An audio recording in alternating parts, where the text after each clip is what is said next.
તમે TV screen પર કરી રહ્યા છો.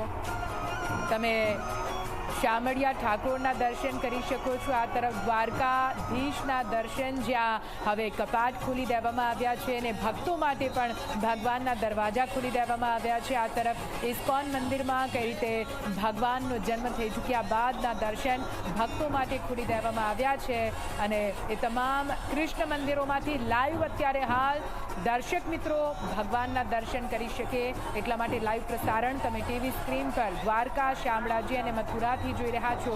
ભગવાનના આ મનોહર રૂપના દર્શન કરીને ભક્તોના આંખમાંથી અશ્રુ વહી રહ્યા છે. ઝરણા બિલકુલ, અને આ હર્ષાશ્રુ જે છે તે દરેક ભક્તના આંખમાં જોઈ શકાય તેમ છે. ખરેખર આજે ક્ષણ હોય છે ખૂબ જ અલૌકિક એટલા માટે હોય છે કારણ કે ભલે દરેક વર્ષે આ મોકો ભગવાનના દર્શનનો લાહવો દરેક શ્રદ્ધાળુઓને મળે જ છે, પરંતુ એક આસ્થા છે જેમાં ખરેખર ભગવાન ફરીથી ધરતી પર કૃષ્ણ અવતાર થકી જન્મ લેતા હોય તે પ્રકારનો માહોલ દરેક કૃષ્ણ મંદિરોમાં જોવા મળતો હોય છે.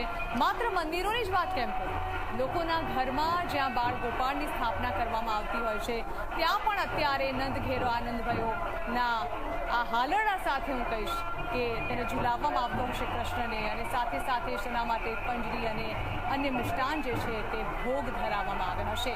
કદાચ દરેક સોસાયટીમાં અને શેરીઓમાં અત્યારે દરેક નાનું બાળક બન્યું હશે કૃષ્ણ અને તેણે મટકી ફોડના કાર્યક્રમમાં ભાગ લીધો હશે. એટલે કે દરેક બાળકમાં આજે કૃષ્ણ દેખાશે અને ભગવાન કૃષ્ણનો જે અવતાર છે, સુંદર સ્વરૂપ છે, તે આજે મંદિરોની સાથે સાથે લોકોના ઘરમાં પણ જોવા મળી રહ્યું છે. અને એટલા માટે જ કહેવાય છે ને કે જ્યારે કૃષ્ણ ભક્તિની વાત આવે છે ત્યારે કૃષ્ણ ભક્તિના રંગ કંઈક અલગ જ હોય છે.